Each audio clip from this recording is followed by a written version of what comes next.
Top quality और consistent performance के लिए सिर्फ सिल्वर पंप। टॉप क्वालिटी और कंसिस्टेंट परफॉर्मेंस के लिए सिर्फ सिल्वर पंप, नाम याद रखना। मला असं वाटत नाही, कारण शेवटी त्या माननीय प्रदेशाध्यक्ष महोदयांनी जी काही बैठक बोलवली असेल ती काही समेट घडून आणण्याच्या करता असेल असं मला वाटत नाही, कारण सुरेश धस यांनी अतिशय कठोर भूमिका ह्या सगळ्या प्रकरणामध्ये घेतलेली आहे आणि त्यांनी स्वतः खुलासा केलेला आहे। अशी काही त्या भूमिकेमध्ये काही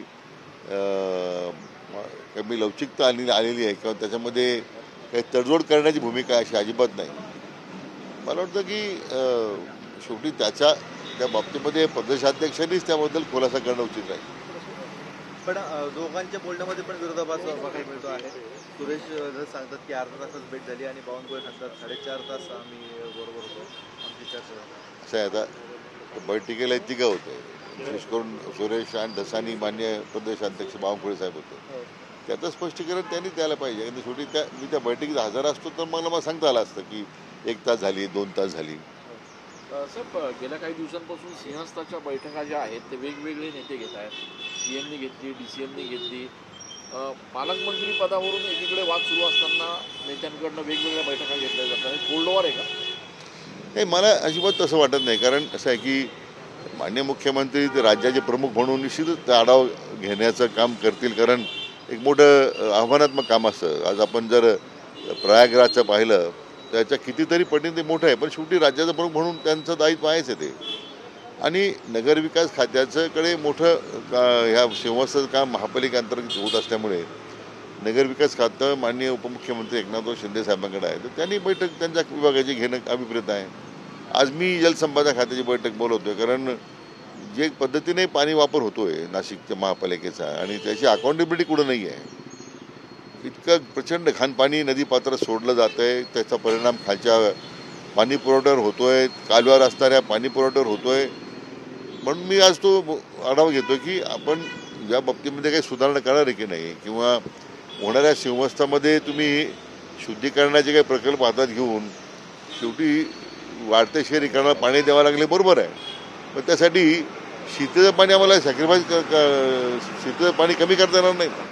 पण याच्यामध्ये या सगळ्या नेत्यांमध्ये पालकमंत्री पदावरून एकमत होताना दिसत नाही। मधल्या काळात आपलं देखील नाव चर्चेत होतं। नाही, मी समाधानी आहे, मी आता अहिल्यानगरचा पालकमंत्री म्हणून, परंतु मला असं वाटत नाही की पालकमंत्री झाल्यानंतरच प्रश्न सुटतील। आता स्वतः माननीय मुख्यमंत्र्यांनी पुढाकार घेतलेला आहे, माननीय उपमुख्यमंत्री येऊन गेले, यंत्रणा कार्य झालेली आहे। असं काही 2 निर्णय समन्वयाच्या बैठकीमध्ये तिन्ही नेते घेतील त्यात काही मला तर काही फार असं वाटत नाही। काल एकनाथ शिंदे नाशिकला होते, काल त्यांनी बैठकीनंतर माध्यमांशी बोलताना सांगितलं की गिरीश महाजन दादा भुसे यापूर्वी पालकमंत्री होते, ते आता आपल्यासोबत आहेत आणि गिरीश महाजन हे कुंभमंत्री। एक प्रकारे त्यांनी असे संकेत दिले की दादा भुसे हे नाशिकचे पालकमंत्री असतील, पण भाजपचा क्लेम जो आहे नाशिकच्या पालकमंत्री पदावरचा तो संपला आहे। नाही, मला असं आहे की त्या विषयामध्ये मी चर्चेत नाही, कारण त्याच्यात भाष्य करणं उचित नाही आहे। आता आपण एक कृषी मंत्री राहिलेला आहात, माणिकराव कोकाटे यांनी वक्तव्य केलं वादग्रस्त, 1 रुपया भिकारी सुद्धा घेत नाही आणि 1 रुपया पीक विमा दिला। योग्य वाटतंय अशा पद्धतीचं वक्तव्य? नाही, आता ते कोणत्या कॉन्टेक्स्टमध्ये त्यांनी केलं मला कल्पना नाही, कारण माणिकराव थोडेसे सरतोड बोलणारे ग्रस्त आहेत, तर त्यांनी आता ज्या कोणी काय त्या पार्श्वभूमीवर पुढे वक्तव्य केलं मला कल्पना नाही आहे, परंतु ती जर वस्तुस्थिती असेल की अशी तुलना जर त्यांनी केली असेल तर ती योग्य नाही आहे, समर्थनीय नाही आहे। गृहमंत्री आणि मुख्यमंत्र्यांनी लव जिहादच्या कायद्यासंदर्भात वेगवेगळ्या लोकांची मतं मागवलेलं आहे, एकूणच हे कायदा संदर्भात आपली काय भूमिका आहे? नाही, लव जिहादला तर आमचा विरोधच आहे। ते लव जिहादाच्या संदर्भात लव जिहाद असेल त्याबद्दल कारवाई कडक झालीच पाहिजे। प्रचंड ग्रामीण भागामध्ये याचे इतके प्रकरणं पुढे येत आहेत, तर त्याच्या संदर्भामध्ये लोकांचा दबाव आहे की लव जिहादच्या प्रश्नावर सरकारनं कारवाई केली पाहिजे म्हणून। आज मीटिंग घेत आहे पाणी संदर्भात, गेल्या अनेक दिवसांपासून महापालिकेचे पाणी या सगळ्या संदर्भात आपण नाराजी व्यक्त केलेली आहे। आजच्या मीटिंगनंतर काही अल्टिमेटम देणार आहे का महापालिकेला? नाही, आता आमची बाजू मी विभागाच्या मांडणार आहोत, महापालिकेची काय बाजू आहे एकदा ती समजून घेऊ। शेवटी हा प्रश्न समन्वयाने सुटला पाहिजे, परंतु त्याचा अर्थ पाण्याची उधळपट्टी करण्याचा त्यांना परवाना दिलेला आहे असं नाही आहे। स्थानिक स्वराज्य संस्थांच्या निवडणुका भाजप स्वबळावर लढणार आहे अशी चर्चा आहे. दुसरीकडे एकनाथ शिंदेची शिवसेना ही महायुतीनेच या निवडणुका लढवाव्या अशा मताने आहे. नाही, आता यापूर्वीच माननीय मुख्यमंत्री महोदयांनी सांगितलं आहे की या पुढच्या स्थानिक स्वराज्य संस्थेच्या निवडणुका आपण महायुती म्हणून लढणार आहोत, हे स्वतः आमचे नेते माननीय देवेंद्रजी जाहीर केले आहे.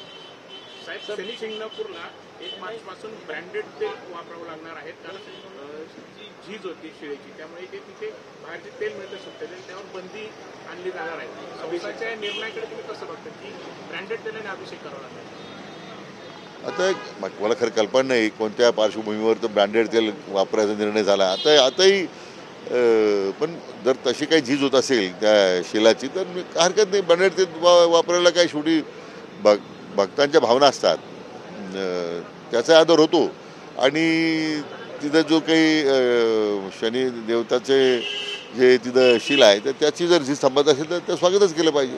साहेब, आपण महापालिकेला जेवढा जलसंपदा विभागाच्या अधिकाऱ्यांचा फौजफाटा घेऊन चाललेला आहे, नेमकं काय त्रुटी तुम्हाला महापालिकेच्या पाण्यामध्ये काही चोरी होतीये का पाणी अतिरिक्त वापरलं जातं, नेमकं काय? नाही, आता म्हणून आता बैठकीमध्येच कळेल आपल्याला आमची भूमिका. आम्ही काय आम्हाला जे वाटतं ते आम्ही मांडणार आहोत. आणि महापालिकेला ज्यात काही असं वाटत असेल की आमची माहिती चुकीची आहे, हे निश्चित आहे मात्र की नाशिक महापालिकेमधून वारंवार पद्धतीने पाण्याची उधळपट्टी होते. त्यांनी जे पाण्याचं प्रक्रिया करून 60% पाणी प्रक्रिया करून नदीच्या पात्रात पर्यायी सिंचनाच्या पूरक अशा प्रकारचं त्यांनी पाय सोडायला पाहिजे, असं कुठं दिसत नाही. म्हणून जर या पद्धतीने प्रक्रिया करून त्याचं मोजमाप होत नाही दुर्दैवानं, तर त्याची एक स्वतंत्र व्यवस्था निर्माण करावी लागेल.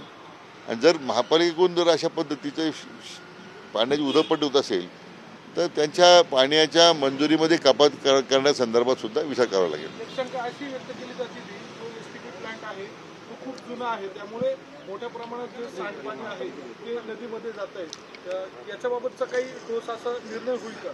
नाही, आता जो काही ATP प्लांट आहे तो त्याच्यामध्ये आता तो महापालिकेने कधी बसवला, काय बसवला आहे, स्वच्छ पाणी देणं गरजेचं आहे, स्वच्छ प्रक्रिया करून पाणी नदीत सोडणं गरजेचं आहे, महापालिकेचं काम आहे ना. आज गेल्या आता 2 वेळा अनेक कुंभमेळे झाले इथे, तर त्याच्यामध्ये यांनी महापालिकेने बारकाईने पाहिलं पाहिजे होतं. आज गोदावरी नदी प्रदूषित होते, त्याच्या संदर्भात काही लोकांची आंदोलनं सुरू आहेत. मला वाटतं महापालिकेने याचं दायित्व स्वीकारलं पाहिजे. साहेब, शेवटचा प्रश्न, एक मनसेचे अनेक पदाधिकारी आज भाजपमध्ये प्रवेश करत आहेत. ज्या राज ठाकरेंनी मध्यंतरीच्या काळात भाजपला मदत केली, सपोर्ट करायला सांगितलं, त्यांच्याच पक्षातल्या कार्यकर्त्यांना भाजप आता त्यांच्या पक्षात गेली आहे, तर राज ठाकरेंनी एक प्रकारे झटका दिला जातो भाजपकडनं, ज्यांनी मदत केली.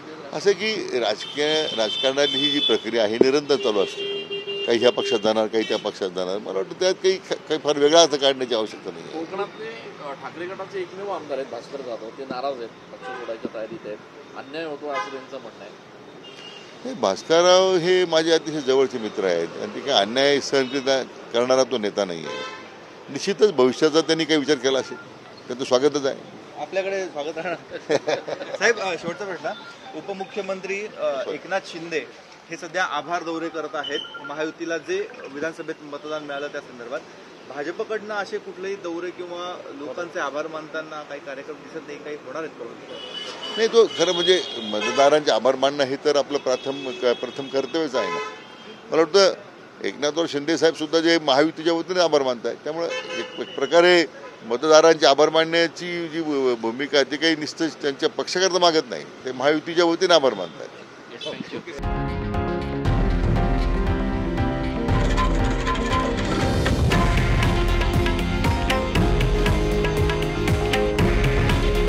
हे आहे देशातील नंबर 1 न्यूज नेटवर्क आणि आपण पाहत आहात TV9 मराठी. काळजी तुमची, हित महाराष्ट्राचं.